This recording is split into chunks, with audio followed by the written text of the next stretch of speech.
Welcome to everyone getting on the webinar. We will get started in maybe about 2 or 3 minutes here. I'm looking at, I think it's going to take a second for all the attendees to catch up now that I hit broadcast. So.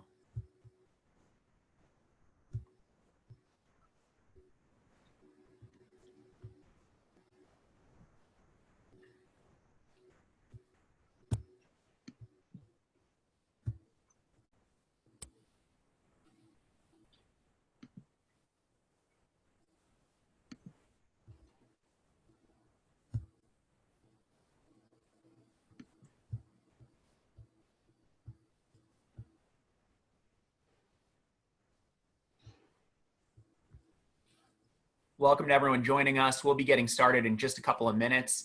In the meantime, if you want to check your email, I sent a list of all of the projects that the interns have worked on this summer. I sent it to your email about an hour ago. Whatever email you registered with, there should be a copy of that project list in there.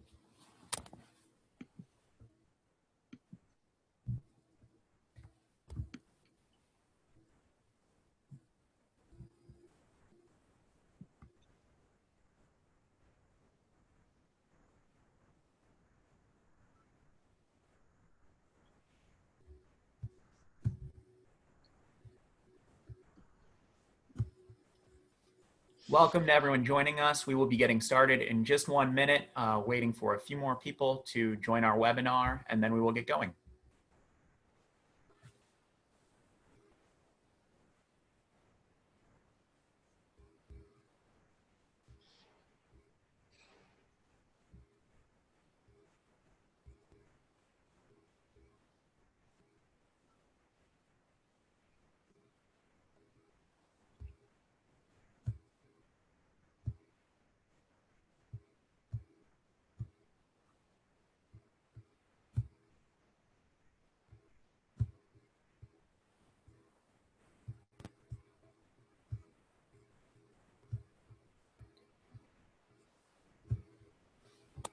Okay. Miriam, I think we are ready whenever you are. Sure. So good evening, everyone. Thanks for waiting patiently for us to get started. At least it's evening here in Chicago area. I know some of you are elsewhere in the United States. I don't think we have anyone from out of the country on this call. I hope that you are doing well and staying safe. Thank you so much for joining us for our annual Democracy Night.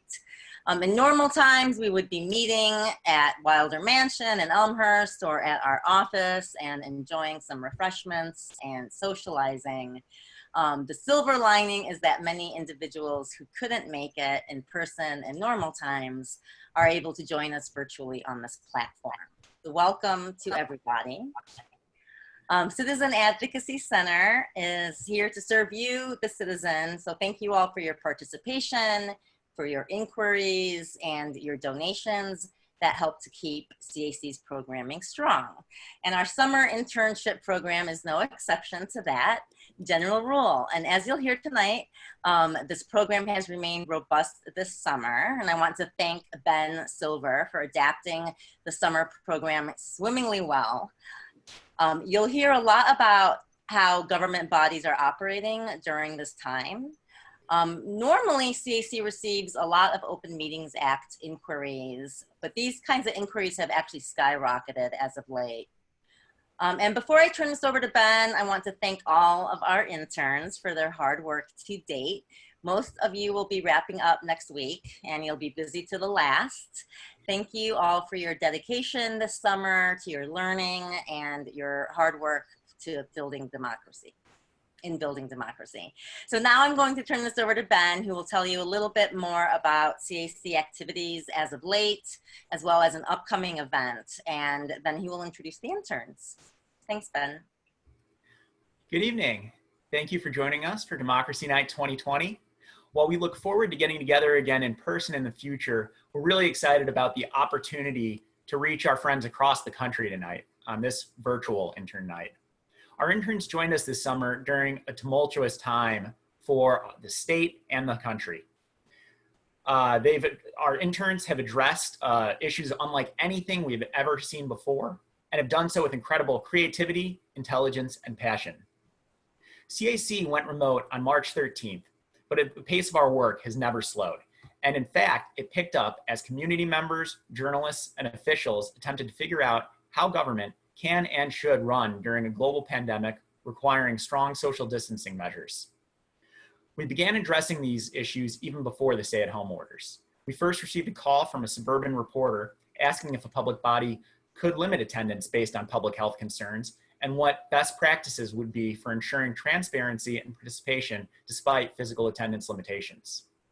Soon after their orders, I received a call from an irate Tribune reporter because the city of Chicago had just informed journalists that they would not be fulfilling FOIA requests during the orders. While the city quickly reversed course on this illegal pronouncement, we soon faced a concerted effort by the Illinois Municipal League, with Mayor Lightfoot's backing, to essentially suspend all FOIA requirements for up to several months. We drafted a letter to Governor Pritzker and Attorney General Raoul countering the IML and spent several days recruiting our allies in the journalism and nonprofit sectors to rally to the cause, eventually gaining the signatures of more than 24 organizations on the letter. The state never curtailed FOIA requirements. Despite the continued enforceability of FOIA and the Open Meetings Act, we've received frequent calls over the last 4 months from concerned residents who saw their local governments avoiding transparency, with some seemingly using the crisis to hold meetings and take votes on controversial subjects out of public view. In some cases, public bodies self-corrected after being told of potential violations and changing course. Others face potential action from the public access counselor following requests for review on their actions. We've helped individuals and community groups figure out how best to monitor and participate in local government remotely and how to organize their communities in the virtual world. We've also joined our Good Government Coalition allies in proactively advocating for better statewide policies. Heading into Memorial Day weekend during the very short General Assembly session, the General Assembly debated a bill that would formalize virtual meeting procedures and transparency under the Open Meetings Act, but would also curtail FOIA requirements. We reached out to the sponsors of the bill and other legislators, sharing the letter that we previously sent to the governor and attorney general. That Saturday evening, so over the weekend, the bill failed by one single vote. Following a series of amendments, the newly trimmed down bill, which included the Good Open Meetings Act provisions, but excluded the bad provisions curtailing FOIA, passed the House in a pre-midnight vote. Soon after, public discourse erupted around the Black Lives Matter movement as people across DuPage County, Illinois, and the entire country rallied against institutional and systemic racism and towards a more just and safe future. In support of our own belief that Black Lives Matter, we have monitored government response to protests and helped protect Illinois residents' free speech rights. This current landscape, unlike anything in most of our lifetimes, is what our interns have navigated this summer, helping community members and groups ensure access and transparency, researching issues on the cutting edge of government accountability, and fielding questions we hadn't even imagined before this year. We've also had interns from previous summers and school years who felt a drive to volunteer their time during these past few months. We greatly appreciate their dedication. CAC has been able to act as a leader during these unprecedented times, and that is all thanks to our incredible interns and volunteers. I hope that you'll enjoy hearing about their projects this summer as much as we've enjoyed working with them. In addition to their speeches, I've emailed all registered participants a list of projects that the interns completed this summer. You can also find an abbreviated list of their projects on my screen as they go through their speeches. I will share my screen shortly. Before we begin, I also want to remind you that we have one more event next week, a virtual presentation by our high school interns on civic advocacy and engagement during these pandemic times. Without further ado, our first intern is Shreya Joshi, a rising junior at Waubonsie Valley High School. Shreya, take it away. Hi, everyone. Thank you all so much for joining us today. And thank you to Mr. Silver for that introduction. My name is Shreya Joshi, and I'm a rising junior at Waubonsie Valley, like you mentioned. I'm one of the high school interns here at the Citizen Advocacy Center, and I'm so excited to be here with you all today. Outside of the CAC, I do a lot of work related to social justice, civic advocacy, and engagement. And through my involvement in these extracurriculars, I've learned that civic engagement is about working with other people in your community to create positive change for the common good. And that's why I'm a firm believer that civic engagement is fundamental to the foundation of a just and democratic society. However, through my involvement in these same extracurriculars, I've also become aware of the severe civic engagement crisis that is currently plaguing our democracy. The problem at hand is that young people aren't actively participating in government. I've witnessed and seen firsthand this apathy even in my own school. It's hard to get students to actually care about civic engagement beyond the activities that they do for college applications. And this is what partially inspired me to start Project Teal. Project Teal is a bipartisan initiative that I started that aims to teach middle and elementary school students about the importance of social justice and political activism through civic engagement workshops. So for the past year, I've been lucky enough to go to different libraries, host this program, and talk to many different students in our community. Through this program, I hope to share my own passion for civic engagement with other students, particularly younger students, and inspire them to get involved from earlier on. So last December, I was looking for ways to expand and grow my program, and in my research, I came across the Citizen Advocacy Center. I reached out to Mr. Silver in hopes that the CAC might be able to help me take it to the next level. And I'm really happy to say that they were able to successfully help me. Over the course of multiple conversations starting late last year, Mr. Silver helped me with my program, and doing an internship this summer with the CAC was just a natural extension of what I was already doing. Going into this summer, I was hoping to do a lot of work related to civic engagement and build upon the past work that I've done. And it's turned out to be exactly like that. For this summer, Kate and I's main project has been creating programming for virtual civic engagement forums.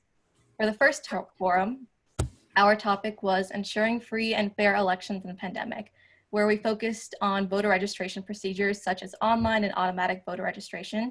We focused on safely voting in a pandemic through voting by mail and early voting options. We focused on the Illinois Omnibus Election Bill, which aims to expand these optimal options throughout the state.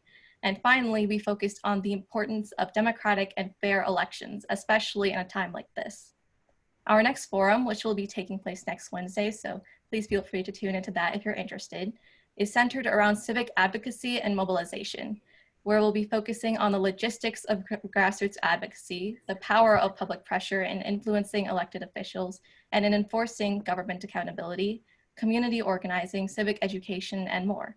So as an activist, all of these topics are really close to my heart, so I've really enjoyed researching them and presenting these topics this summer.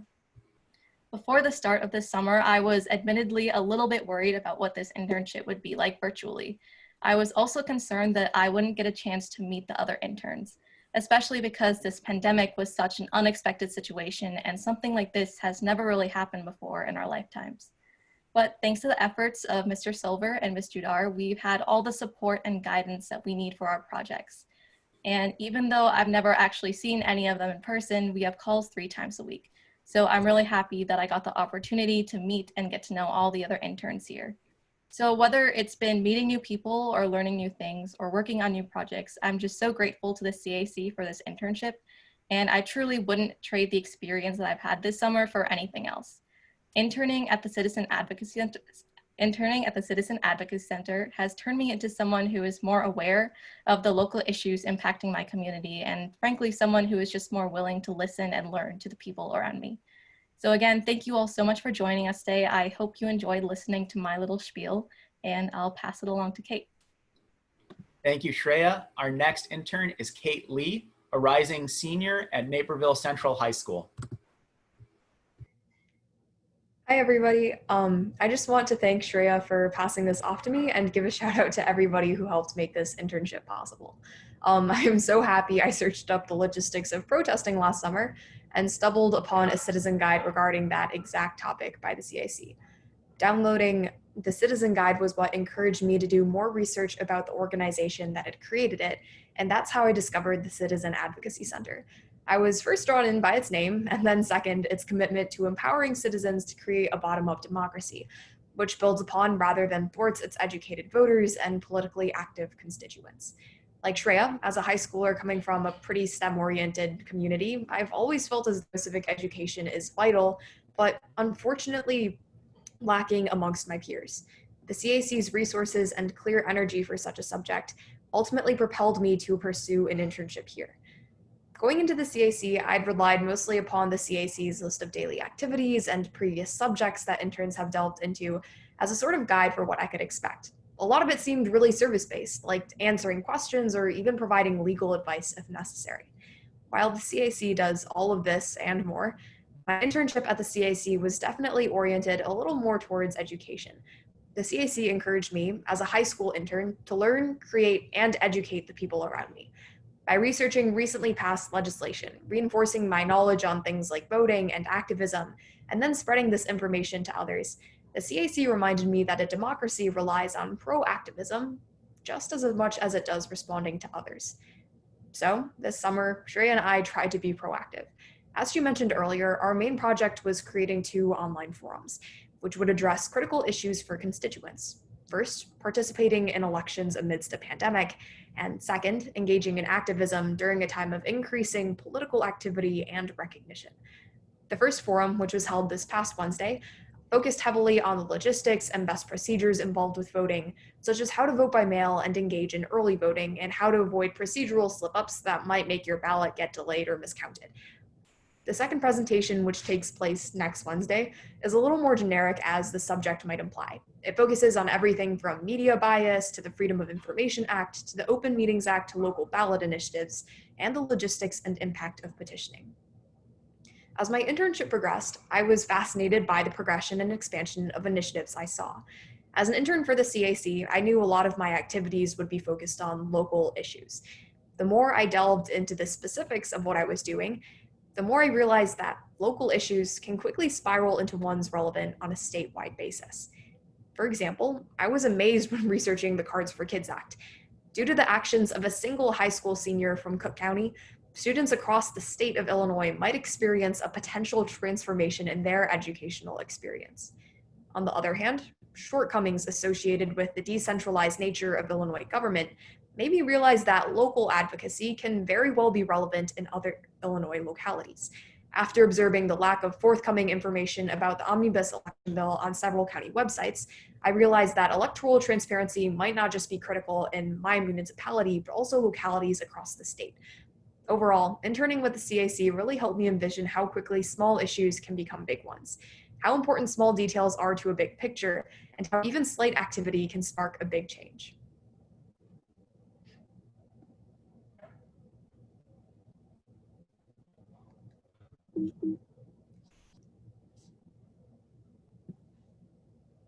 Oh, Ben, you need to unmute. Yeah, I think you need to unmute. I'm so sorry. All right, let's try that again. Thank you so much, Kate and Shreya. Right now, we are going to have about 10 minutes of Q&A time for Kate and Shreya. I encourage you to use the Q&A function on Zoom. It should be in the top right corner of your screen. If you ask questions on there, we can field them directly to Kate and Shreya, but you can also use the chat function if the Q&A function is not working for you. And let's see. You know, while we are waiting for our first question to come in, I have one for both Kate and Shreya. I just want to ask you if, I know both of you have done some public speaking in the past, how did it compare doing an educational presentation over Zoom versus doing it in real life? That's a great question. I think in the past, a lot of my speaking in like high school competitions, for example, has really focused on just like body language, the physical element of speaking, and kind of establishing a sort of atmosphere that is both intimate with like the people you're speaking to, but also very relatable.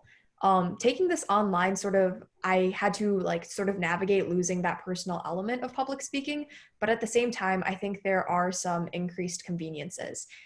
For example, having the ability to sort of have a presentation up and address everybody who is there, while also being able to see like questions that appeared directly on text really helped me like zoom in and narrow in on specific parts of somebody's question and really focus visually on what other people wanted from me. I completely agree with everything that she said. Even though we go to different schools, Kate and I still participate in the same Illinois-sponsored speech tournaments. So, and we do different events, if that makes sense. Correct me if I'm wrong, but Kate does Extemp, which is centered around like mostly political topics. I'm sorry, I have no idea if that's wrong. And then I do something called oratory and oratical declamation, which is more focused on reciting someone else's speech. So everything that Kate said was completely accurate. You definitely do lose a personal element, and it's kind of hard to like, because normally you're judged on your eye contact, but it's hard because you're looking into your camera. So that's one thing. But it was also like a little bit nice because for me personally, I'm used to like memorizing a piece of like a script and then reciting that and just like putting my own touch on it. But here it was just like I got the chance to like write out what I wanted to say and I guess do a little bit of improv during the presentation. So that was definitely a bit different. Excellent. All right, our first question comes from Terry, and she wants to know, Shreya, about your impressions of the public meeting you attended at the county. And I know that a lot of our interns tuned into that meeting. It was streamed live. DuPage County is doing a pretty good job of that. So Kate, if you tuned in, you're welcome to answer as well. But Shreya, that question is to you. Yeah, so honestly, it was very different than what I was expecting it to be. I very much disagreed with a lot of the points that were made during that meeting. Shreya, do you want to explain what the main subject of that meeting ended up being, even though it wasn't, a particular agenda item? Sorry, I should have explained. So I think on July 14th, DuPage County Board Member Pete DeCiani, I believe that's how you say his name, the public meeting was to determine whether or not he should resign. And they opened the floor up to, and what he did wrong was he like attended a pro-police rally, like Blue Lives Matter in Elmhurst. And he did not follow social distancing guidelines. I think he went very close to one of the counter protesters and he yelled in her face.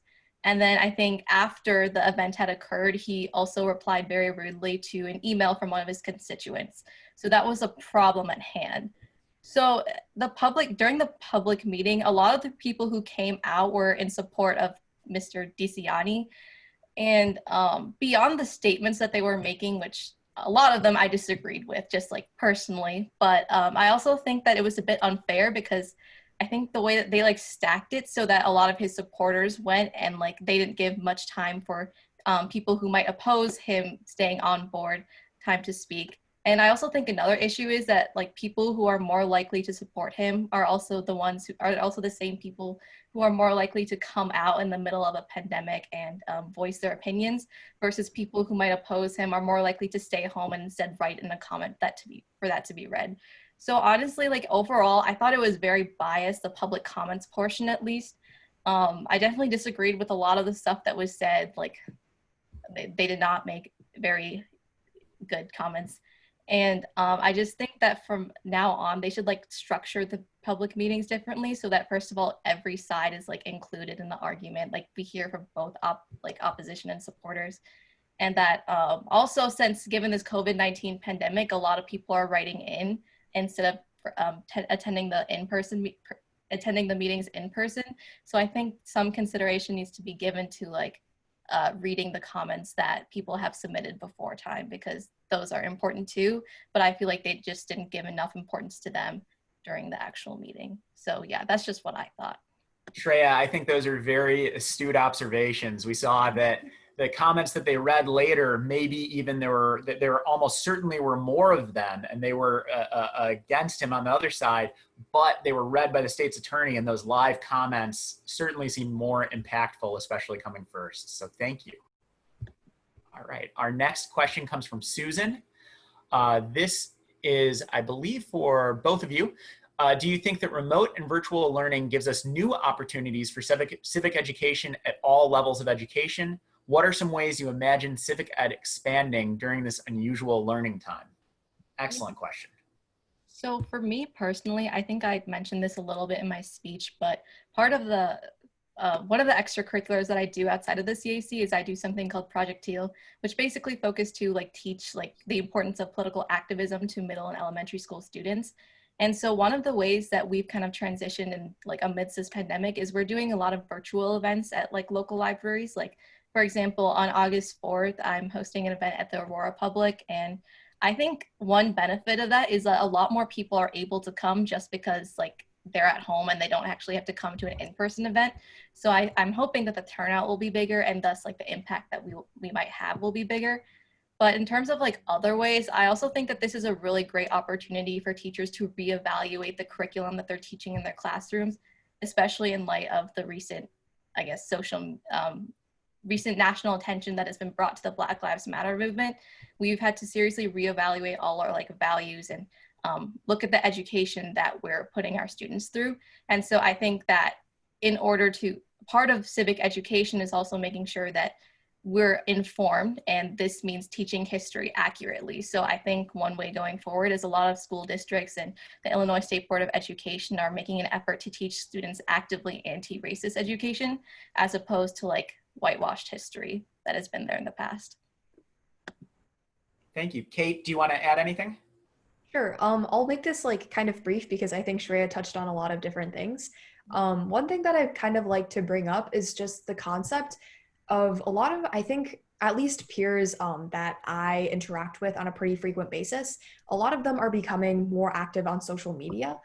This is really something that I didn't see in the past just because, as Shreya mentioned in her own personal speech in the beginning of this presentation, she kind of brought up the concept that a lot of high schoolers, at least in my community, are a bit materialistic in that it's hard to focus on things like civics and civic engagement when you are tethered to a very like cut and dry, set in stone like school curriculum.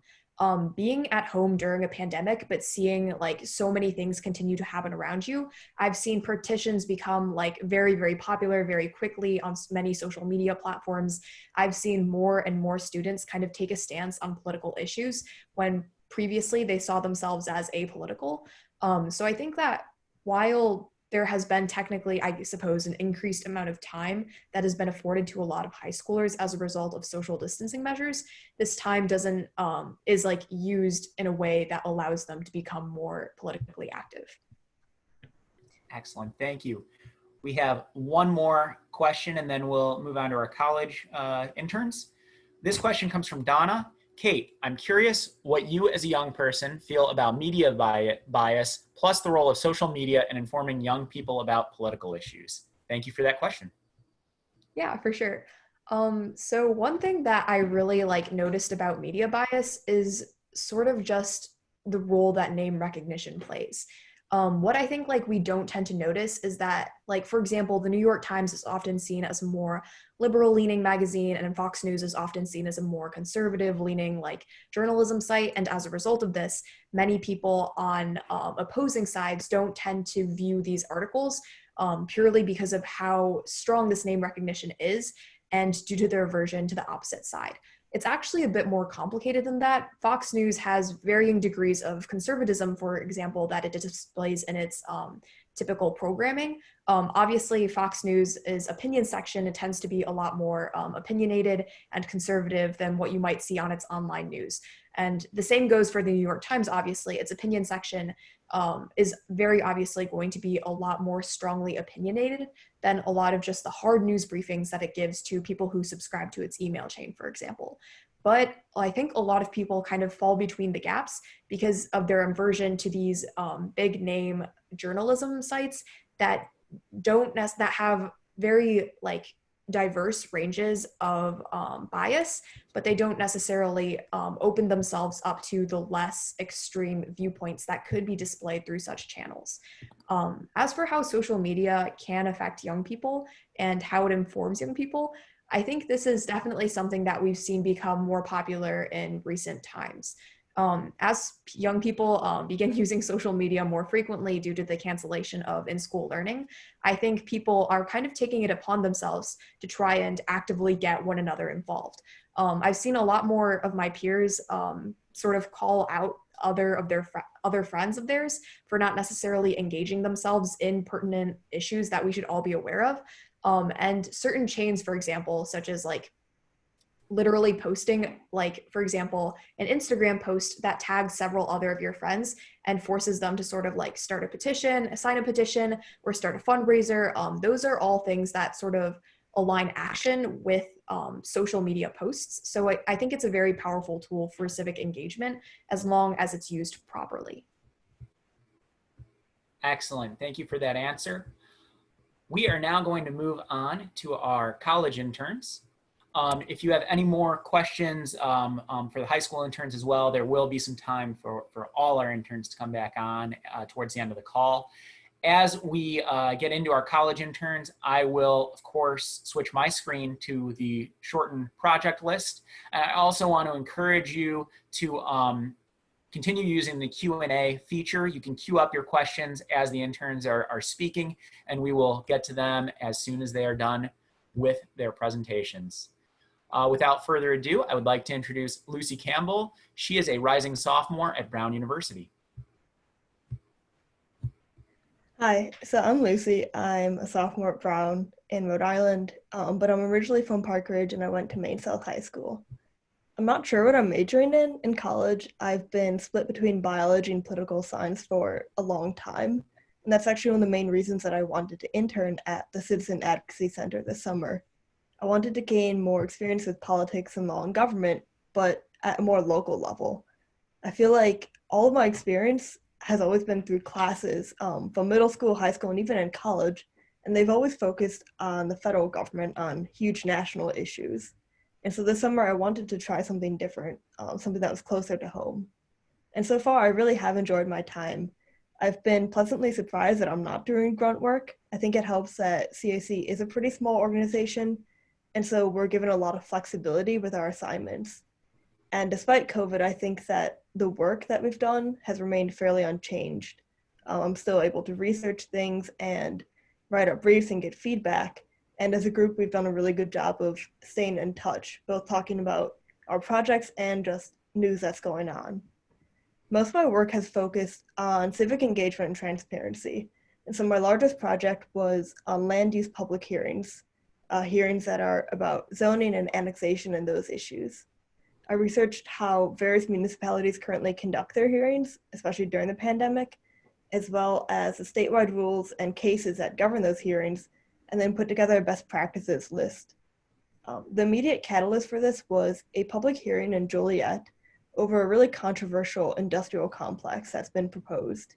The hearing itself was held over 5 days. It took over a dozen hours, and it was basically a great example of how not to hold a remote hearing. A lot of people complain that the hearing itself could have been postponed. It's not a very time-sensitive issue. And despite the hundreds of public comments that were called in, usually against the development, the council seemingly ignored them in favor of potential economic benefits of this complex. And so it was issues like those that I wanted to address in my best practices guide, how hearings can maximize public participation and accountability, both when they're being held in person and now remotely.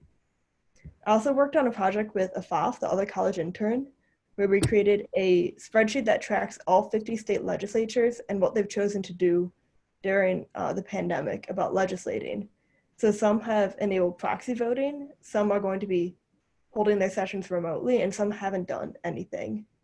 The pandemic caught legislatures at very different points in their sessions. Some are biennial, and so they haven't even been affected at all. And because it is such a new challenge, there have been a lot of varying responses. And so I put together a best practices list for that as well, for how legislatures can conduct themselves remotely while still trying to ensure transparency and public participation. In general, most of my projects have dealt with COVID and how it's affected things. And as horrible as the pandemic is, I think it's had a silver lining for my internship, at least that it's made the work that I've done feel really topical. I know that it is always critical to keep government functioning, but COVID has really tested that given how much confusion and hubbub it's caused. And so the work that we've done this summer, to me, has felt especially important because no one has ever dealt with this pandemic before, and there's really little research done on remote meetings and remote legislating, and that's been really satisfying for me. Overall, I think my biggest takeaway has just been the importance of staying engaged locally. a lot of the same frustrations that I've seen with the federal government also appear at the state and local levels, things like corruption and money politics and inaccessible regulations. But I've also been really impressed and surprised by how many people are actively engaged in their communities and how much of a difference each person can make, more so than I've seen on the national level. I watched that Joliet public hearing. I also listened to the recent DuPage County Board meeting about Pete DeCiani, and they were really eye-opening for me.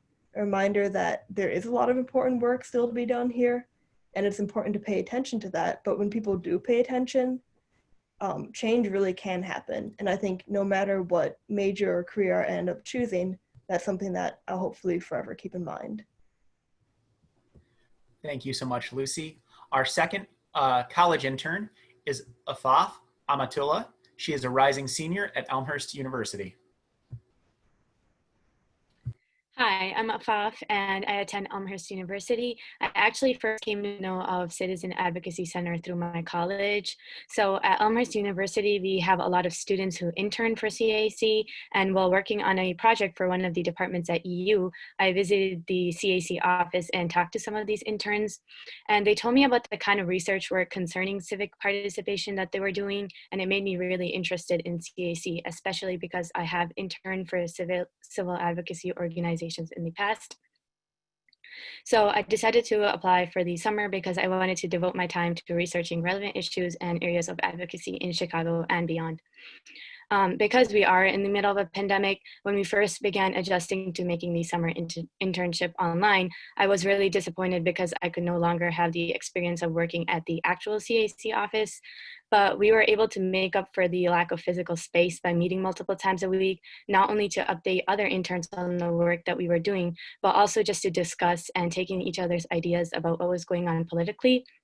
I think that was a really important aspect of the relationship, for the internship for me to begin with, though especially given recent political events, this dialogue helped me process my own thoughts and learn from others' perspectives.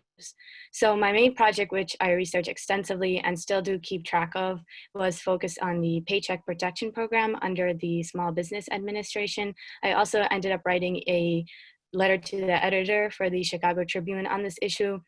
So what happened is when Congress passed the CARES Act, which stands for Coronavirus Aid, Relief, and Economic Security, back in March, they also approved an initial $349 billion for the PPP.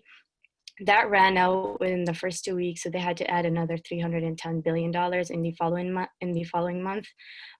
So one of the biggest issues here was that which deals with government transparency, was that the loan recipient names remained undisclosed for months on end. At the same time, there were these news reports coming out about large corporations receiving PPP, like the LA Lakers and Shake Shack, which received 4.6 million and 10 million respectively. So while researching this, I found a lot of public databases that were keeping track of these PPP recipients. And I found that there was actually a proliferation of large corporations receiving this aid that was originally intended for small businesses. And because this program ran out of money twice initially, and people were also finding out about these large corporations taking money, it prompted a lot of public backlash, and people were demanding that the US Department of the Treasury under Steven Mnuchin and the SBA release names of loan recipients. Unfortunately, what happened is that initially the SBA doubled down on claims that this information was proprietary, and this was met with several lawsuits, both from small business owners and from major media outlets. So finally, in July, after congressional pressure from a House committee and from federal watchdogs, Mnuchin caved partially, and the SBA released names of companies that received over $150,000. What struck me throughout the process of following this controversy was just the amount of public outcry and pressure that it took for the SBA to do what was really the bare minimum. And they still haven't released all the names of PPP recipients. I really don't think that government transparency, especially given the circumstances where we're in the middle of a pandemic and businesses are quite literally hanging by a thread, that this is a partisan issue. So that was my major takeaway while working on this project at CAC this summer. Thank you for listening, and I'll hand it back to Ben.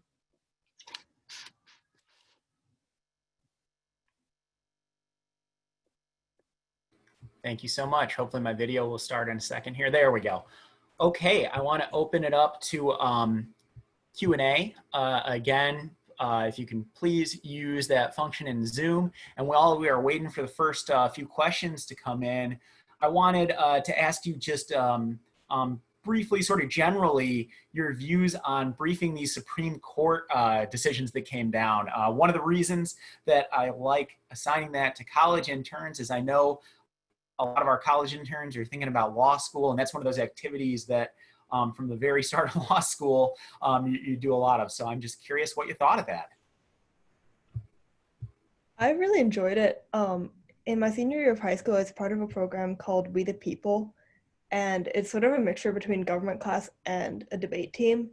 And my smaller team for that focused on the Supreme Court, and so I read a lot of summaries of opinions during that year, but I never actually read a full opinion with all of the concurring opinions and all of the dissents. And so for me, that was really interesting to see the full context behind each case as well as everyone's opinions on it. I was always really impressed by how well written they were and how many references each managed to pull from like 200, 300 years of history. And so it was a really good experience for me trying to read over 100 pages of opinion and then just come up with a one-page summary that has all the important parts. Absolutely. So same for me. I am a pre-law student, but I'm majoring in philosophy, so I don't really get to like focus on the law. So I really appreciated the opportunity, and what really struck me, like with the DACA case, for example, how much of it was just focused on administrative law. I think a lot of the times when we talk about like, you know, these Supreme Court decisions, we talk about the political aspect of it rather than the law. It was just interesting to see it from that perspective. Good reflections. Thank you. All right, we have our first question here. Oh, this is a good one. How do we get, this is from, I am sorry if I mispronounced her name, Juaria. How do we get justice from the big guys taking money? Also, how did the work you guys did impact your goals for the future? Great, two questions there.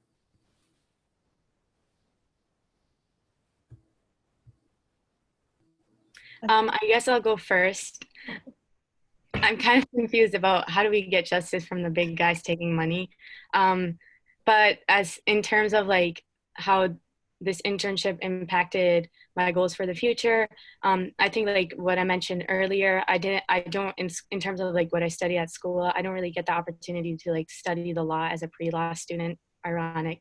But so I really appreciated that. And I just like how CAC is so focused on civic participation. Shreya and Kate talked a lot about this. So yeah.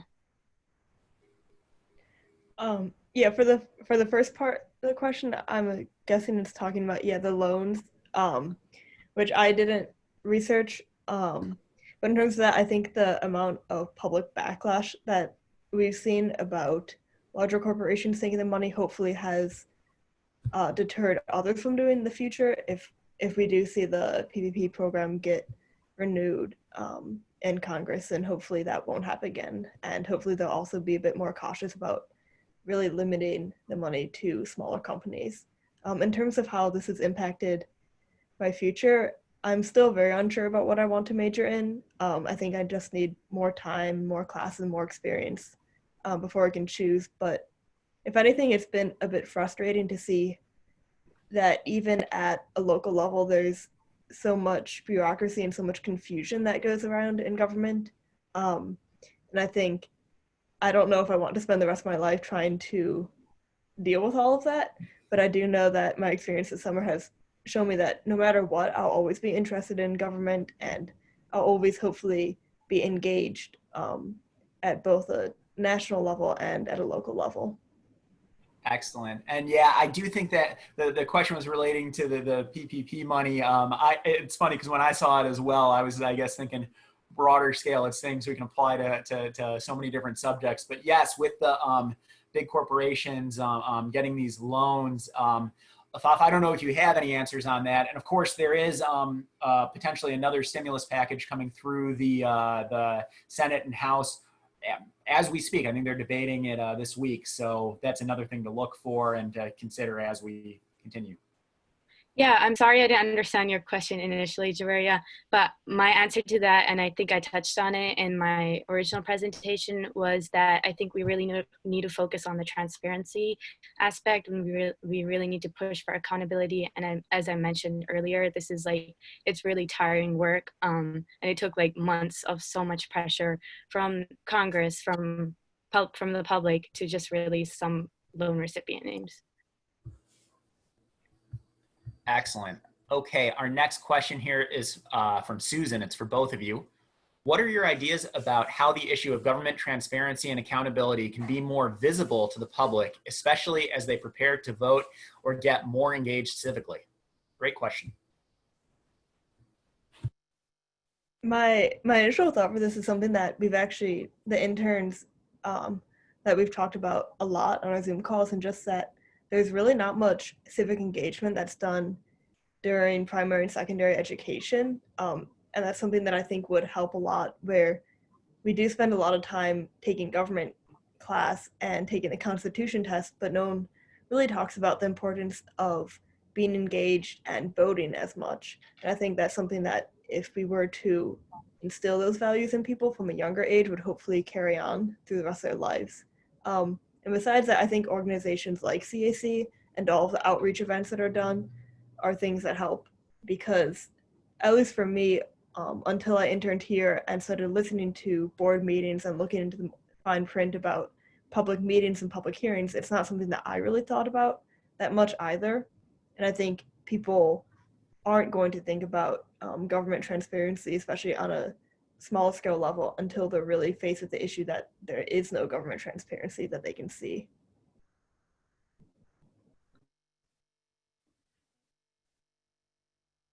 And that question disappeared, but like, just to touch on like what I remember from it, but I think a lot of the work that can be done through social media. And I think Kate and Shreya talked a lot about this, but because everyone is online now, just putting the information out there. An example of this would be like the SBA data dump, that transparency that helps people get more engaged.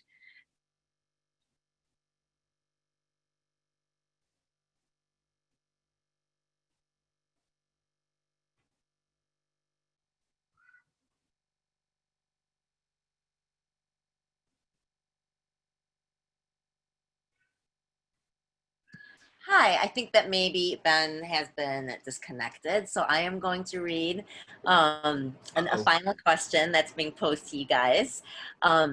Terry asks that about the DuPage County meeting safety during this pandemic period, and from generally the public meetings that you witnessed. Is there any silver lining with government bodies being forced to adapt to new ways of conducting meetings? Meaning, did you see any procedures that when in-person meetings can be resumed, these COVID procedures can also continue that will help to increase civic participation or help with how government functions? I guess I'll go first, because a lot of us did watch that DuPage County board meeting on the 14th. What I noticed is that a lot of people were actually calling in, or they were not calling in, but they had submitted their public comments earlier. And I think in terms of accessibility, a lot of times these meetings take place very early in the mornings when people usually have work to go to, or school. Well, there's no school anymore, but it definitely makes it a lot more accessible for people. Yeah, I agree. I also listened to that meeting. I think one thing I can think of is that there was a bill that amended the Open Meetings Act towards the beginning of the pandemic in order to allow for remote meetings. And I know one provision of that bill stated that whenever meetings were held remotely, a verbatim audio or visual recording had to be posted after that. And I think that's something that hopefully will continue. Even when meetings can be held in person, hopefully there can be recordings that are taken, because oftentimes if someone isn't able to listen to a meeting in person, maybe it's during business hours, maybe they just don't have the time, the minutes that are posted after the meeting are often very, very brief. They don't really show much more than the agenda did. And I think it's important for people to be able to listen to what was going on, even if they weren't there in person. And then one other thing I can think of is that I'm not sure that I like how some meetings force people to register beforehand to give comment, but I think it's important that everyone who registered was actually able to provide comment instead of being kept to a 30-minute time limit. And that's not something that necessarily is just because of the pandemic, but I know that was something that happened during the DuPage County Board meeting, where everyone who showed up in person was able to speak. And I think that would be something that is important to keep. I should be back connected now, so sorry about Yeah. that. No, it's okay. So- I'm your backup. But Lucy, I think that's a great point, and that's a best practice that we have always pushed for public bodies to record their meetings, even when they aren't required to. If they're having live meetings, the only time they're really required to record them is if they go into closed session, and that is so that they can later be reviewed by the public access counselor or if there's a lawsuit or anything. So I think that's a great suggestion, and hopefully all these public bodies doing the live recordings now will continue to as we move on. We have one more question from Susan, and then we will move on to our law school students. Susan says, a lot of transparency has been achieved because of free and fair press, but newspapers are shrinking and media is becoming more polarized. Do you see other ways to spotlight transparency or lack of it? This is a really nice question. So I think just the nature of the pandemic, a lot of issues with transparency are being highlighted like they haven't been before. And the issue with the Small Business Administration is just one example. So I definitely think that a lot of this just has to do with the public pressure. You know, we've seen, and because the program was targeted for small businesses, a lot of like anecdotal complaints and people just talking about it amongst themselves. But I think it was more of just like public pressure that has to do with like issues that people believe are relevant to themselves. Yeah, I definitely agree with the polarization thing. It's something that I've looked into a lot in previous government classes. I think that it's unfortunate. I'm not sure that I know of any way to reverse that trend, but I think even within newspapers and media becoming increasingly polarized, we do have a 24-hour news cycle now, and with all the constant pressure that people put on the government and all of the information that is disseminated, I think through both online news sources and social media, hopefully there is just enough information that's being circulated that people can read about a lack of transparency in government or find out what's happening. And I know that even if newspapers are shrinking, hopefully they are still able to play somewhat of their traditional role, like the Chicago Tribune, all of their watchdog investigations that really have shed light on a lot of issues that weren't very transparent before. And hopefully those will still continue to be a factor, even if they are shrinking. I know I said that would be the last question, but we're running 2 minutes ahead of schedule, and Donna has a great follow-up question. She says, the fairness doctrine of the United States Federal Communications Commission was a policy that required the holders of broadcast licenses to, 1, present controversial issues of public importance, and 2, to do so in an honest, equitable, and balanced manner. The FCC eliminated the policy in 1987. Do you think restoring the fairness doctrine could strengthen the Fourth Estate and citizen education/engagement? I know that's probably a loaded question if you haven't heard of the fairness doctrine, but I think that's a great follow-up and a good point of public debate. So if you have some brief thoughts on that, whether the news should be required to present a balanced view, I'd love to hear your thoughts. I haven't heard of the fairness doctrine before. As this my knee-jerk reaction, I would say I think that major news sources should be required to do so, but I think that they should also still be able to present their opinions through editorials and opinion columns and whatnot. I think that they have a responsibility to present information in a way that is fair and equitable, while also still reserving the right to while still reserving the right to present their own opinions, and hopefully just not in a way that conflates the two and presents their own opinions as fact. So yes, I do think that, but I don't know much about the fairness doctrine. That is totally fair.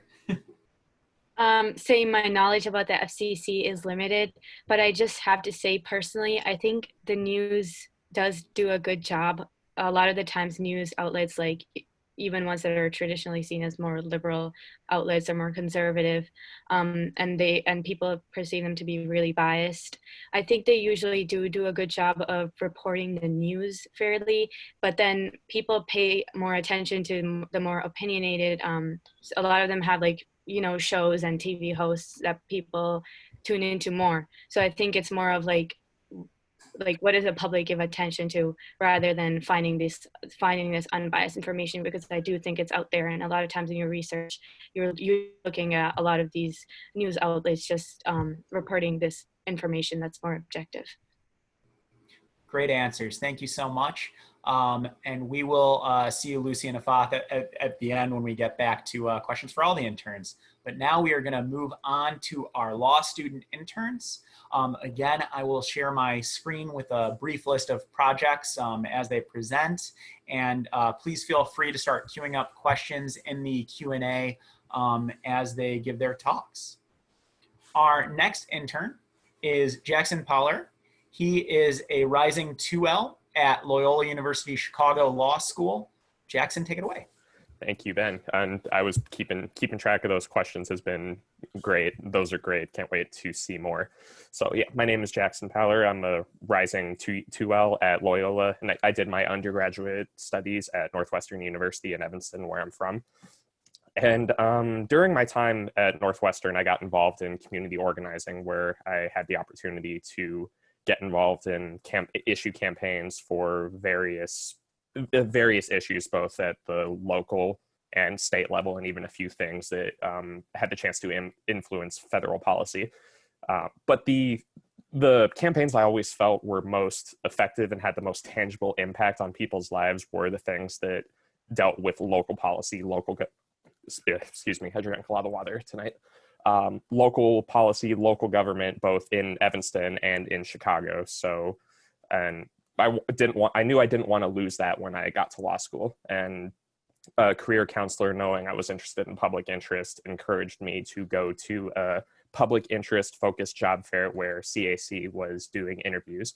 And as soon as I saw what the local focus that CAC had, I knew it would be a great fit if I was lucky enough to get the internship, and I applied as quick as I could. And I am very happy to be here. Although I think that when I was initially applying for various first-year summer internships, I had a different idea in my head about what the experience would be like. I thought there would be more, not necessarily litigation, but more direct confrontation with rogue municipal actors, for example, more direct advocacy. And what I found in my experience with CAC is that there's been some issues that have verged in that direction, but a lot of what I've done has been more focused on helping to directly answer questions people come to the organization with, doing research on somewhat broader legal issues that may not have clear answers yet, and doing what I could to help make the local government process easier to understand. And honestly, I am much more happy with the experience that I got. I think it was a lot more impactful than what I originally had in my head would have been, and helping people kind of demystify the local government process has been really, really fulfilling. And what I found quite surprising about that, as well as the variety of questions that have come through the door and the things that Ben and Miriam have given me an opportunity to work on. There have been questions ranging from really minute zoning or land use issues where we don't necessarily have a whole lot that we can tell the person besides helping them get in touch with the DuPage County Board. And there have been also issues about whether or not a municipality improperly changed some important detail about a sale of public land during a closed session. And that was all there. And I think my experience that I've had in this internship, has been very, very broad. The long-term project that I worked on was around the issue of direct democracy, directly proposing legislation, directly proposing laws through the through the ballot. I had some experience working with the legal side of this in my hometown in Evanston before coming to CAC, so I was very excited when Ben and Miriam gave me the opportunity to do more research on this. What I looked at was the opportunities to put potential laws on the ballot that currently exist in Illinois law. There are not a ton of them. They're pretty spread out throughout both the Constitution and the state code, and most of them are fairly limited. I also looked at how Illinois courts have treated those opportunities in the past, what the protections are and what the weaknesses of those protections are. And I took a very brief look at what commentators in other states from around the country have done. And the goal of this project was to put together a proposal for what Illinois could do either through statute or rewriting portions of the Constitution that could expand the opportunity for direct democracy, because I think that it is good for the democratic process and good for civic engagement, which has been talked about a lot. The intake that I got to be involved with that stuck with me the most, and I apologize, Ben, if you mentioned this before, but this issue was whether or not a specific conflict of interest prohibition in the Illinois Municipal Code could make someone whose business received TIF money 3 years ago ineligible to be appointed to the position of alderman. And this dealt with the Elmhurst city government, and though CAC does not directly support candidates in running for office, the principle of ballot access and just understanding what the barriers are is something that's very important. And this seemed like a question that needed precision and that we needed to understand correctly, because the law says that if this law is violated, that's a class 4 felony. And that's something that could make ballot choice far more limited in a state where ballot choice is already quite limited. So I was lucky enough to help look into this, and we thought the interpretation that the Elmhurst city attorneys had presented was not necessarily right, and I helped Ben dig into it, and it's right now a little unclear what the end result is going to be, but that was the intake work that stuck with me the most. And I'm more than happy to answer questions on any of this or anything else that you have seen on my tick list or on the screen, but I can save that until we get to our next Q&A. Thank you, Jackson. And yeah, I appreciate you highlighting that issue. Our final intern tonight is Victoria Coates, who is a rising 3L at Northwestern University Pritzker School of Law. Take it away, Victoria. Thank you. Hi, everyone. I'm Victoria Coates. I am a rising 3L, and I am the Public Interest Law Initiative Fellow. And I first learned about CAC through PILI. And I found that I was really drawn to its mission. I'm personally highly passionate about civic engagement, democratic protections, and equal protection, particularly for marginalized communities. Prior to law school, I have worked extensively in service-related professions for high poverty Black and Brown communities. And I have seen firsthand how a lack of adequate representation leads to increased vulnerability, fewer resources, and corruption. So because I've been so passionate about democratic protections and good governance, I was confident that CAC would be a really strong fit. And this belief was strengthened when I had my interview with Ben on the phone. And through him, he discussed community lawyering as a solution for the disenfranchised for a lot of reasons, but particularly because a lot of these communities won't have access to higher cost legal options. And I wholeheartedly agreed. And I also felt in talking to Ben that it seemed like a very congenial, good vibe atmosphere at CAC. He and I both had a Capitol Hill connection, and I was confident that not only with my professional values, but my personal values, it would be a good fit for me for the summer. Prior to coming to CAC, my professional life has centered around government in various ways. I was a Teach for America Corps member, and I spent 4 years working in high-need urban areas. I was also a legislative assistant, so working for the federal government for a member of Congress, and then as a legal intern for the city of Chicago. So my perspective has in some way always been related to government. But what I was very surprised by upon coming to CAC, which I understood intellectually, but I've been shocked at how much it has shifted my personal perspective, is the importance of a government watchdog, and particularly the legal protections it can provide to individual citizens through its watchdog role.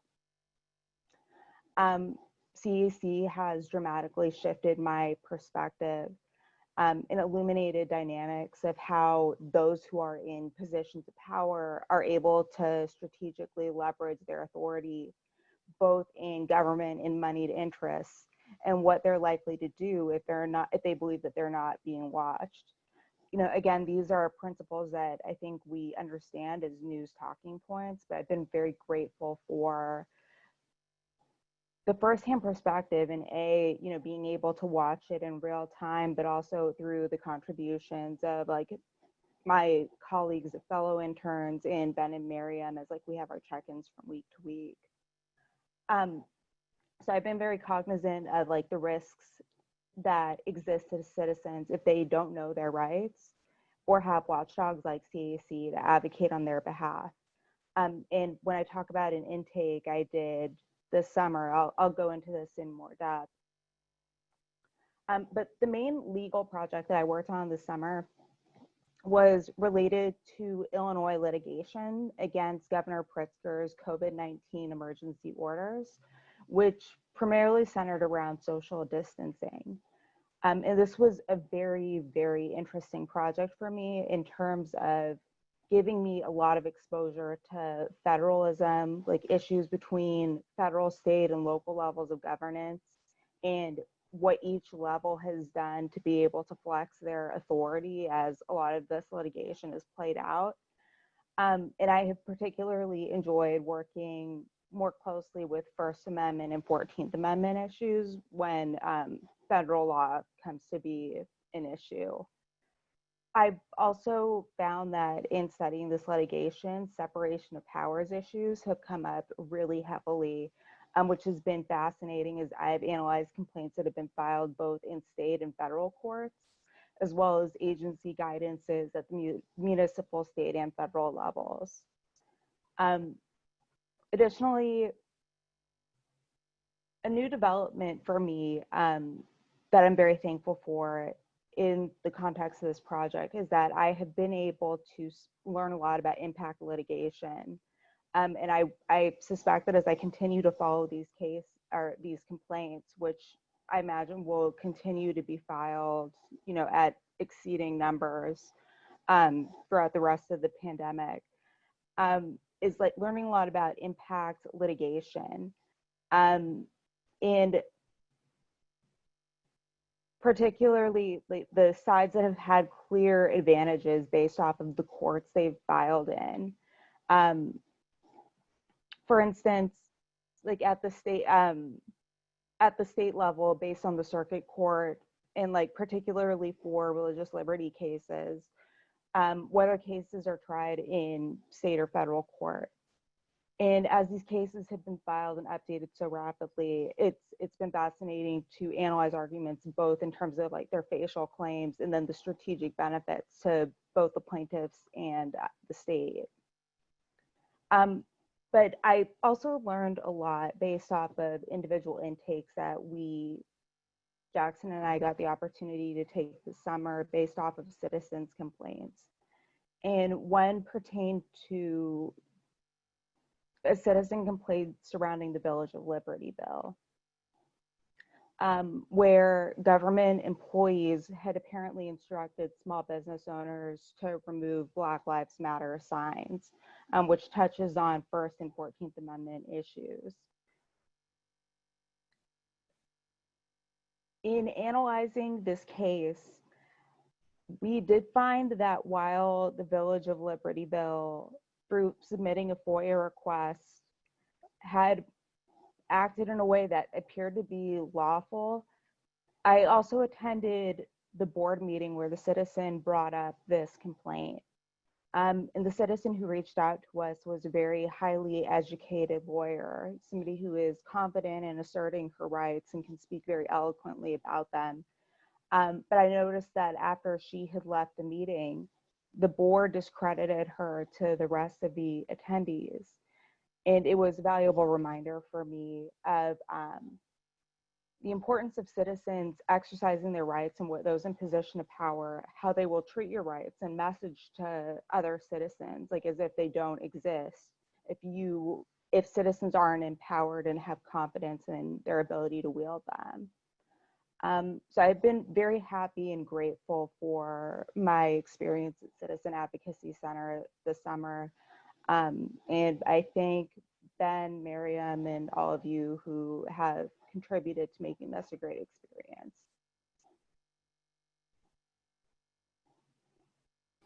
I was still muted there for a second. Thank you so much, Victoria. Thank you, Jackson.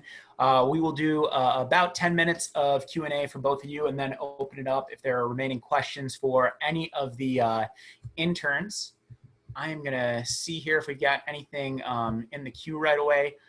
I know that Craig is asking about this issue in Buffalo Grove that we followed, that they have a big TIF coming up. And I think he shared a lot of information here about his troubles getting information from Buffalo Grove and getting them to follow through on FOIA requests. I think, Jackson, were you working on the Buffalo Grove issue a bit? A little bit, and I listened to Craig's comment on that. Yeah, I think maybe the question with that would be how when a public body is seemingly trying to obscure and trying to prevent you from getting information, how do you strategize around that? How do you go about collecting information and organizing around an area where they are going to try to maybe obscure what's going on?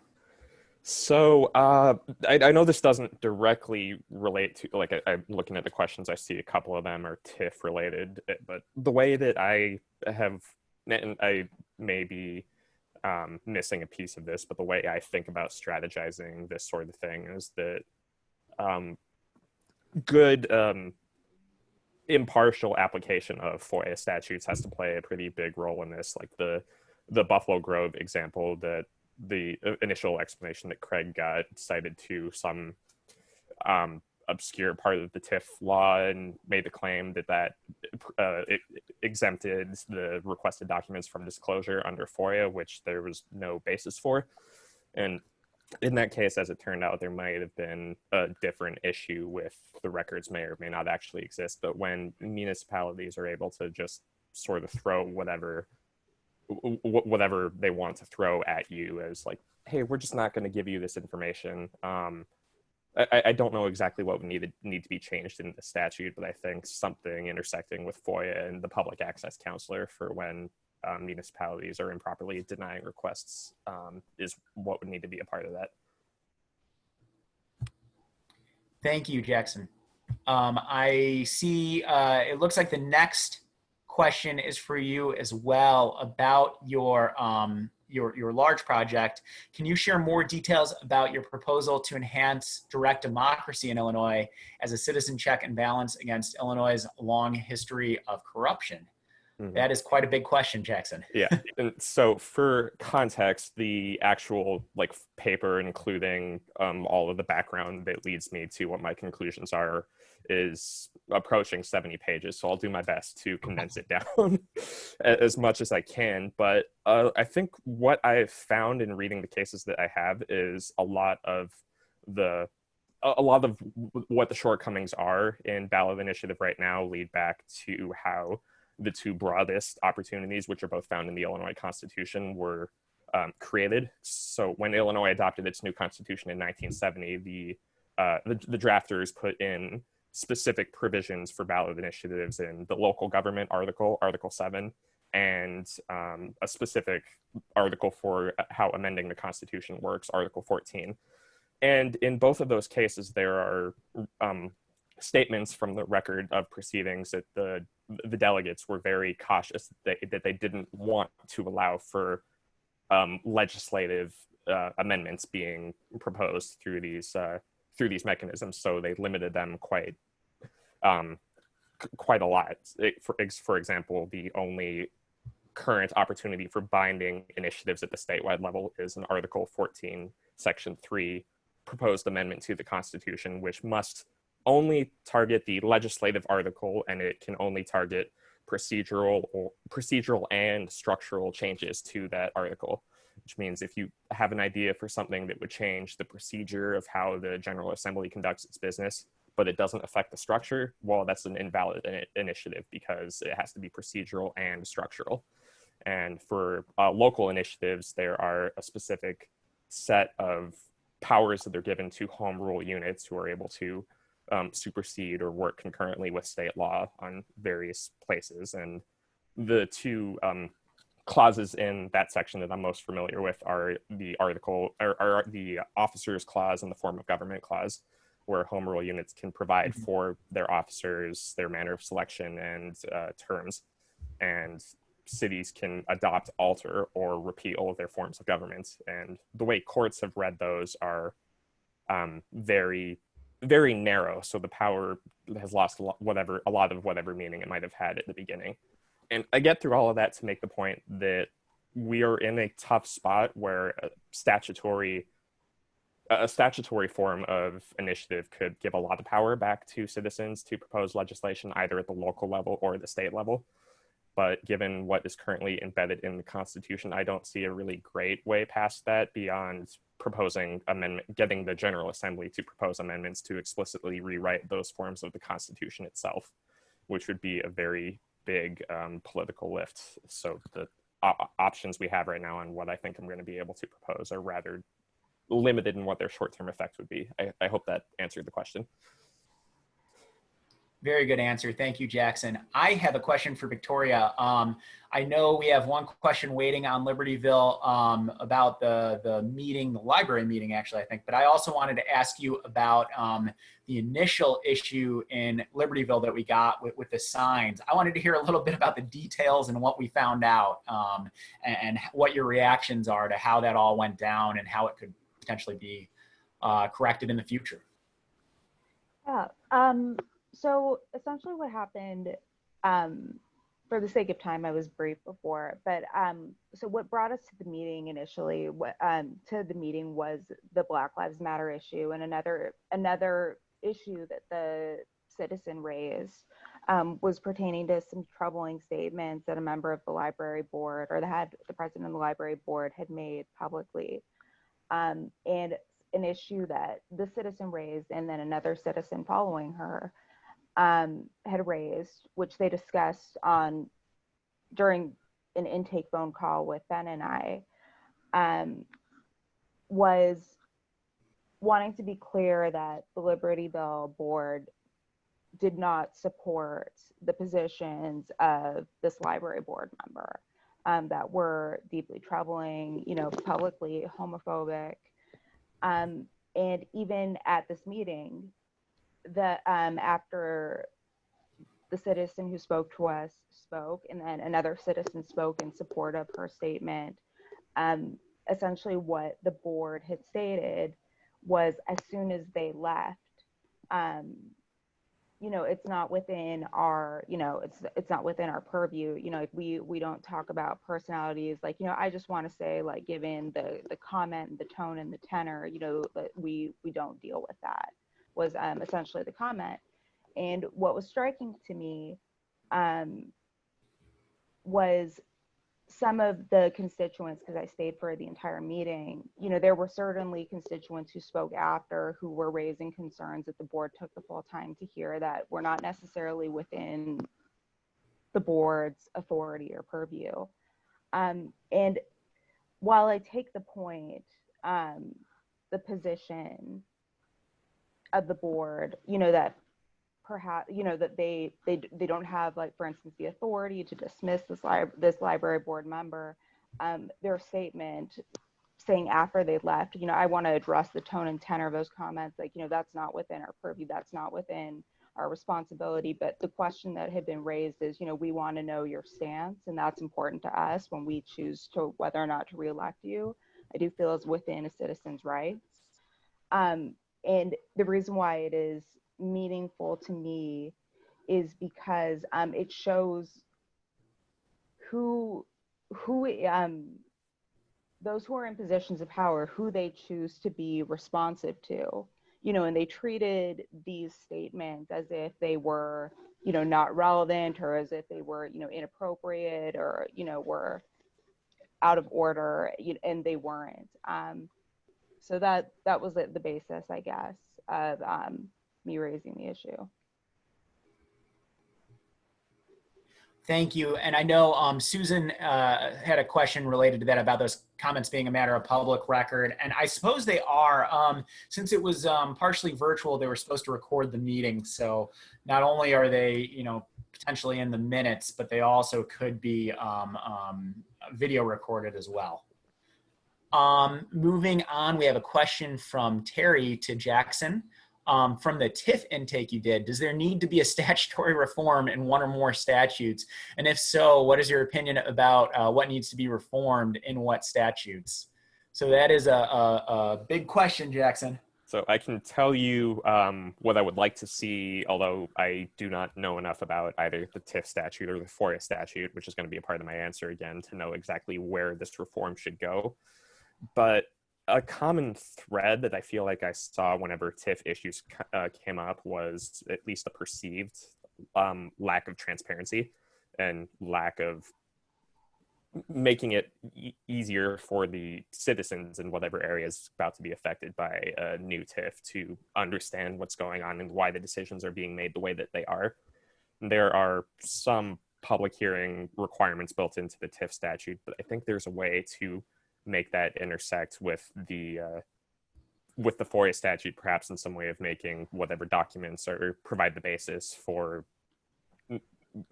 making this new district, wherever it goes, like preemptively publicly available. Like all the decision-making process was, all that the decision-making process was based on is here, and that would have to provide for some sort of appeal recourse, perhaps with the public counselor's office, if a citizen feels like something that should have been released wasn't. My answer was a little vague, I know, but that's where I would want to see reform going. I couldn't really speak more to what it would look like beyond that. That's fair. I think that TIF is it's an ongoing issue with all kinds of things, transparency, accountability. And we've seen some very big examples of that, and some big attempts at lawsuits that actually didn't seem to go anywhere with some of the TIFs in Chicago. I want to get to the next question here. So Tamara asked, and I actually might briefly help with this one, Jackson, because I don't know if you know the latest, but she asked, where do things currently stand with the issue of conflict of interest and who can serve as alderman in Elmhurst? And just to briefly, we don't have a direct answer. We know that the mayor chose not to appoint this person because of the perceived conflict. I wrote a letter to the city asking them to meet with us and to follow up and to try and get an answer potentially from the state's attorney or the attorney general to clear this up. And we have not heard back from the city, from the mayor, city manager, or city attorney. So we will continue to push them on that, because the only other way it seems to challenge us would be to have a candidate situated like this run for office, get elected, and potentially face a class 4 felony, which is not a great way to challenge a law. Yeah, so thank you for asking about that, Tamara. It is not a good situation, as I'm sure you recognized following in Elmhurst. Jackson, so Susan asked, as ballot access changes, including mail-in voting and online petition signatures, how do we create citizen trust and confidence in a process that is being done differently? Some elected officials will charge voting fraud or try to suppress mail-in voting. So how do we combat this? So I think we have sort of two separate questions there. One with the petitions on ballot access, but one with vote by mail. Jackson, I want you to address the ballot access issue now, and then we'll open it up to everyone for the vote by mail, because I think we've talked about that a lot. Sure. So for the ballot access changes, for context, I'm of the opinion that I think that ballot access should have been expanded even before we reached the current pandemic situation that we're in, where collecting signatures physically, like person to person, which is what is required under Illinois law right now, right now it's unsafe. There are a variety of circumstances where it could be unsafe for people even without the situation of a pandemic. So there are other illnesses, other reasons people can't go outside. Someone lives in an elderly person lives in an apartment, that can't come down to the ground floor necessarily to just sign something. I think that I'm a little nervous about what the changes are actually going to look like, because states like not just Illinois, but also Michigan and a number of others have been fighting tooth and nail to stop any changes making ballot access easier from happening at all. And those are court battles that a number of them, including court battle in Illinois as it relates to ballot initiative specifically, is ongoing. The Illinois federal courts made a good move that I hope other legislatures, let me catch myself for a moment, other legislatures, other courts will listen to, in recognizing the situation that we're in, and our democracy can't stop. It will keep going. We have elections that need to happen. And they made the process of getting on the ballot for third parties much easier. I think we all know Illinois has a problem with voter choice, and I think there's an opportunity here for ballot access to be easier. And I think if that happens, that will, by its very nature, encourage more trust in the system. But it's also very possible it could turn the other way, in which case I'm not sure what state that would leave our democracy in, but it wouldn't be great. And I think that largely answered a question that we had from Matthew here about the whether we looked into the research, the difficulties citizens are having running for office in light of the ongoing pandemic. Jackson, if you got any other comments on that, Jackson is actually a plaintiff in ballot initiative for citizen-initiated referendums, which is obviously an aspect of this. The courts have definitely shown that there's a divide between candidates and ballot initiatives in terms of ballot access during this pandemic. So it is a little bit of a split, but Jackson obviously has been following that very closely. The relief courts have given that candidates have, by and large, been good, although, like I said, the states are still fighting them, even in Democratic-run states like Illinois, for reasons only they know. But the thing about that is the General Assembly had an emergency session in late May, specifically related to this COVID pandemic. And there were a number of important things on the agenda there. Like, I think they passed something that made vote by mail significantly easier, but there was an opportunity to make running for office easier, because a lot of municipalities, including my hometown, are having elections for like municipal office in 2021, petitioning starting very soon. And right now the General Assembly is not really in a position where they're going to do anything about that, which means that the only way those candidates are going to be able to get relief is to go to the courts again. And of course, the only decision we have applied to candidates trying to get on the ballot for November.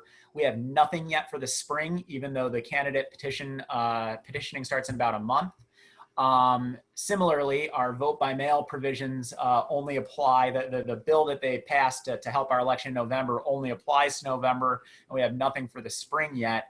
So with that, I want to invite all the interns back, because I know a lot of them will have thoughts on vote by mail and where we're going with this.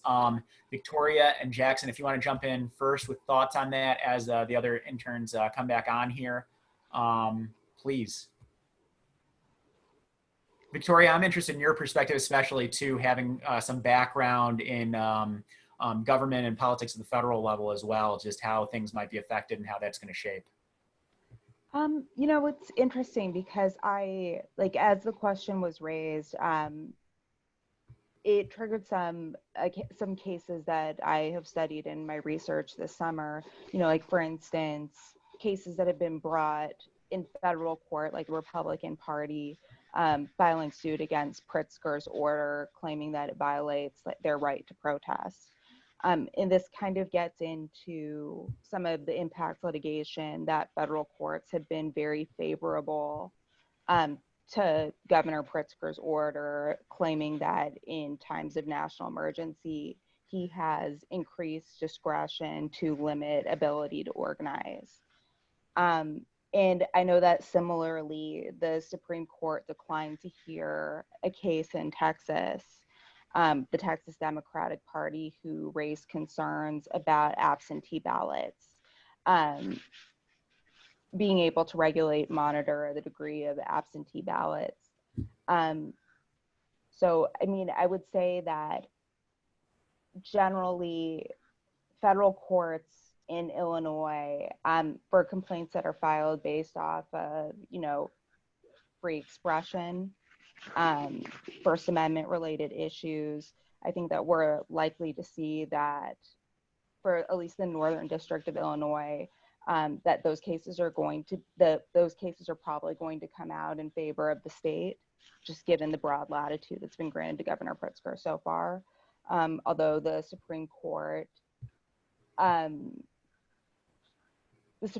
has been mixed in some capacities. Like there was a case really in California, for instance, that sided with the state of California regarding organizing in churches, but then we also have, they're declining to hear a case about ballot access from the Texas Democratic Party. So those are my thoughts. Excellent. And so a related question that I want to get in now, and we'll hear everyone's thoughts, is from Hashem. Do you think that vote by mail will be the norm for a lot of voters if it's successful in this fall's election? That's a great question as we look at a lot of these issues going on and the forms that we're dealing with these issues. We think there's obviously a lot of impact going forward. So I'd love to hear all the interns' thoughts or any of the interns' thoughts on vote by mail going forward as well. I think something interesting to sort of bring up is I think in the question that I saw, there were worries about maybe voter fraud concerning voting by mail, as well as just tampering with ballots. To that end, I think really just information and the spread of information regarding voting by mail would actually clear up a lot of the concerns associated with it. For one, trying to engage in voter fraud by tampering with ballots in voting by mail is very difficult. Shreya and I covered this in our presentation last Wednesday, but ballots are printed on a super specific stock and actually have barcodes as tracking systems. So that's one reason as to why voter fraud is very hard to commit with voting by mail. Additionally, if, for example, your ballot is in an envelope that's unopened and is sent, your ballot will get rejected. So to that end, if people do try and tamper with your ballot, again, it's more likely than not that your ballot is going to get rejected. As for local electoral officials, for example, trying to encourage voter suppression by decreasing the accessibility of voting by mail, in Illinois, that isn't as pressing of a problem with the omnibus election bill, which requires all local electoral officials, for example, to just send out voting by mail applications to voters who have voted in the past 3 years. For anybody in DuPage County, on top of that, it's been even easier to receive a vote by mail application because all registered voters are going to be receiving a vote by mail application this August 1st, simply because of the fact that local electoral authorities are taking money from the CARES Act and using it to send those applications to registered voters. So to a certain extent, at least in DuPage County of Illinois, voter suppression by local electoral officials perhaps isn't as large of a worry, but on a statewide basis, I would say that the omnibus election bill goes pretty far away in trying to ensure that voter suppression is not a huge deal because of the increase in voting by mail as well. I think that's a great answer. I want to hear from other interns, but I want to jump in and say that, of course, this does only apply, again, to the fall elections, and we will be working actively to make sure that this applies to future elections. We are all about making it easier to vote. Yeah, I see that Susan mentions that she received her DuPage County vote by mail letter, and I saw in the news that those of us living in DuPage County, expect it in the mail. Any other thoughts on vote by mail from any of the interns? Otherwise, we can get to the last couple of questions. Well, I think that Kate did a really good job of covering everything. but just to kind of point out the past success of voting by mail option, Yes. Kate and I did cover this a little bit in our presentation last week, but as we've seen in the primaries, Illinois, Florida, and Arizona all continued their primary elections as scheduled on March 17th. And Florida and Arizona actually experienced a higher turnout rate than seen in the 2016 primary elections. And that's largely attributed to their investment in early voting and voting by mail systems, which is something that Illinois didn't do. And that's partially why they passed the Illinois Omnibus Election Bill, which Kate already covered. So yeah, that's just something to note. And I think just a quick thought that as long as election day does not remain a federal day off from work and people aren't necessarily going to be given that day off from work, I think that voting by mail may continue to expand when people realize that it is easy and that it is really largely safe, and they're going to be able to vote more easily by mail than taking a day off from work to vote. Excellent. All right. I think we have two more questions left here. The first one is from Joaria. She asked, let's see. She would like to hear from you about your future goals relating to the work you did. So I guess maybe the way to frame this would be, how has the work that you've done this summer shaped those goals, if at all? And it's okay if it hasn't as well. So. I can maybe start off with this just because I think right now a lot of the work that I've done at the CAC is super relevant to my experiences as a high schooler. That's something that I don't get to say very often, just because a lot of the times what I do outside of school isn't always relevant to my life outside of school, which to a certain extent might not make sense when you first hear it. But I think the CAC really emphasizes things that are relevant to me as a high school student. For example, researching the Cards for Kids Act highlights accessibility of having services at libraries, which is super critical for me as a person, and as somebody who goes to libraries relatively frequently. To a similar extent, just doing research on things like the omnibus election bill, which impacts a lot of voters around me, especially in DuPage County. A lot of that was very pertinent to my current lifestyle, and I wouldn't necessarily say that it has shaped the trajectory of my career, simply because of the fact that as a high schooler, none of my future career plans are very well shaped out or defined. So I haven't really had the time to sort of analyze the impact of my internship and its relationship to a career that I haven't mapped out very precisely yet. But I will say that I'm very glad that I actually had the opportunity to sort of look at everything that's been happening around me and how the CAC provided work that was relevant to my everyday life. Anyone else want to chime in on that question? It's okay if you don't too. I know we want to wrap up soon. I'm happy to. I have really enjoyed my experience at CAC, and I particularly relate to the point that Kate just made of it informing how I interact as a citizen in my environment, particularly at Northwestern University. I think that's something that Miriam in particular has highlighted with us, is the importance of, free and fair press. She has encouraged us throughout the summer to write letters to the editor. And this has certainly made me more cognizant. For instance, when I attend meetings and I notice how those meetings are covered in the press, to be able to comment, I know that the point was made here tonight of, for our generation or generations, the role of social media in terms of an accountability measure. To be able to comment when we see press coverage that might be slanted, to be able to comment, here were some other things that happened, in a way where we can hold decision makers accountable in a way that we may not have been able to in the past. And this has been very empowering for me. And then also relating it to my past experience where, I did work for a member of Congress. who represented a community that had been egregiously violated at the local level. It was Bell, California. In the expose of that case, I believe the journalist won the Pulitzer for how badly that community had been exploited. But this is all a long way of saying that I am very confident that moving forward, I am very interested in pursuing a legal path that relates to democratic protections, civil rights, and good governance. And that's the type of legal career that I am interested in pursuing following law school. I think that just the one question that's still up in the air for me is whether or not I'm interested in like more of a regulatory community lawyering type of role, or if I'm interested in, just because I enjoy trial advocacy in law school, whether or not I want to pursue a path that gives me those types of oratorical opportunities.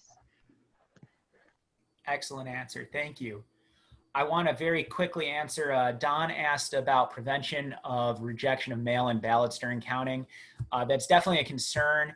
And what we learned last week from Kate and Tria's presentation is that when and if your ballot is rejected, they are to notify you within 2 days so that you can correct that problem. And there are various ways of correcting it, but we have seen issues with that in other states. So it's something that's going to take some monitoring. That's going to take people being careful with their ballot and hopefully sending in their ballot early. We definitely want to encourage people to vote early once you have made your decisions to lock them in and get that ballot in, because then you can track it and make sure that your vote was counted. We have one final question for all of the interns, and hopefully we can get all or most of you to answer this. It's from Teresa. If you had the opportunity, would you start or support a CAC in whatever communities you end up living in? Let's start, we'll go reverse order of what we did tonight. So let's start with Victoria, and we'll go on down through the, yeah. That is a categorical yes. I think that has been one of my most striking takeaways is the importance of citizens not only knowing their rights, but feeling confident and empowered to use them. For instance, I can definitely recall from my past times where I knew community members had been shut down by somebody who they saw as being in a position of authority over them. And I particularly have taken away from my CAC experience rights that I know would have been very empowering for those constituents to use. So yes, and I especially too feel passionate about community lawyering, just given that unfortunately a lot of legal complaints, it becomes a dollar issue, you know, who can outspend who. But I'm really passionate about CAC, like community lawyering as a watchdog of being able to catch abuses when they're still in their early phases, to correct the problem earlier on. And that's actually not only in the complainant's interest, but also in government's. So yes. Thank you. Jackson. Yeah, so the short of the answer is absolutely. The slightly longer one that I'm going to try to be as brief as I can is that Evanston, where my hometown is just far enough away, just north of Chicago, to be sort of outside of CAC's range. But in the last few years where I've been engaged in local politics here, we've had sketchy application of FOIA laws, political retaliation against the city clerk for trying to do his role as the FOIA officer, potentially retaliatory firings of the head of a pretty important city diversion program that may be somewhat related to the rise in violent crime Evanston is seeing now. There's a lot of stuff that as I was working with CAC, like, oh, it reminds me of something that's happening in my backyard. I could go on, but I'm not going to. The long and the short of it is that Evanston needs some sort of CAC influence here quite badly. And we've been in Evanston for a number of issues over the year, but I do think that you know, it's sort of a radius thing. As we get farther out from DuPage, we hear a little bit less from folks, and certainly it's you know, it's tough for us to attend a meeting down in, like, I don't know, like St. Clair County or something downstate. Like where you can't drive, you know, 6 hours downstate to a meeting, but we can get to Evanston occasionally. I know Miriam's been to the high school meetings there for student journalism issues. So. Moving on, we Maybe have call it a second office then. Yeah, right, exactly. All right, Afaf next. I agree 100%. I think just like advocacy organizations are just irreplaceable. In terms of, because of how the question was worded, in terms of starting my own organization, I'm a big advocate for pooling resources, just because I grew up volunteering and working with so many nonprofits. I feel like I would be more comfortable with joining one rather than trying to start my own. That's very fair. Thank you. All right, Lucy. Definitely I'd mirror what Afaf said, that I would love to be engaged in whatever organization there is, wherever I end up. But if I end up not going into law or politics, I likely will not have the expertise to create my own. But yeah, I definitely want to stay engaged in civic advocacy and just in general in government in whatever way I can. You know, and I think that there's an important point there that while we do offer legal advice, and you got to be a lawyer to do that, the idea is that we're teaching people to use those rights, even if they aren't lawyers. And so I think there's a lot of room for citizens who aren't lawyers to get involved with that process and that support. So that's really important too. All right, Kate. Yeah, so basically my answer, like everybody else so far, would definitely be yes. This question sort of brings to mind like the common adage, just like that, an ounce of prevention is worth a pound of cure.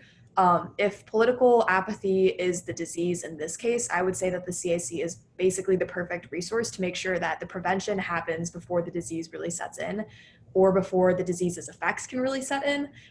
This has been especially visible in my community. Like growing up as a Naperville resident, I feel as though political apathy has been spreading quickly. But with it, what the CAC really encourages is to take a more proactive stance and to monitor those government bodies, to watch like people and public officials when they try to deny FOIA requests or push away your public comments. It's to take like an active position to make sure that you don't trade your own like personal security for your political liberty. So that's like something that has been really valuable to me, and I really saw it in what the CAC does on a daily basis. So definitely, I would really support like the creation of a CAC almost anywhere. Thank you, Kate. And Shreya, finally. Thank you. Yeah, I definitely agree with everything that's been said so far. I think honestly, everyone else has covered it. The CAC is crucial in holding our governments accountable and in fighting political apathy. And I think even beyond that, this internship this summer, for me, it's one of the few opportunities that I have in my area to become like more informed and more involved with my like local government. And it's really been extremely useful in solidifying my interest in law and law and government. So I also think that the CAC is useful in that is a useful resource in that aspect, and that it provides an avenue for like young people, like all of us, to just get more involved and do some more work over the summer, especially work that we aren't usually accustomed to over the school year. So yes, definitely, 100%. Thank you so much. Thank you all so much for answering that question, all the questions tonight. The only other thing that I'm sad we're not in person is we can't all give you a round of applause, but I'm applauding, and I know we've got in the chat a lot of people applauding you, and I've already got emails coming in about how wonderful you all are. So thank you so much. I do think that last question highlights just so much the feedback that we get about citizens wanting to make an impact in their community and needing resources like CAC to understand the rights that they have and how they can organize and how they can influence their elected officials to implement policies that actually help them and affect them. And so we encourage all of you, if you can, to help out by donating to CAC so we can help more people throughout the state. Thank you all so much for joining us tonight. It's heartwarming to me. We're all sitting here in our socially distanced homes. We can't meet this summer, but having you all tune in and ask these just amazing questions, it really means a lot to me. Thank you so much. And Miriam, I'll let you wrap up. No, thanks. That was great. Thank you, everyone. There's nothing else really to say. Thank you to all of you, all the interns. Again, wonderful job. I'll miss you guys after next week. We still have another few Zoom calls to do together, so I look forward to that. Thanks to everyone who joined us this evening, and stay tuned through your email communications or on our website for the registration information for August 5th for civic advocacy and mobilization during the pandemic, presented by Shreya and Kate. Thanks again. Bye, everyone.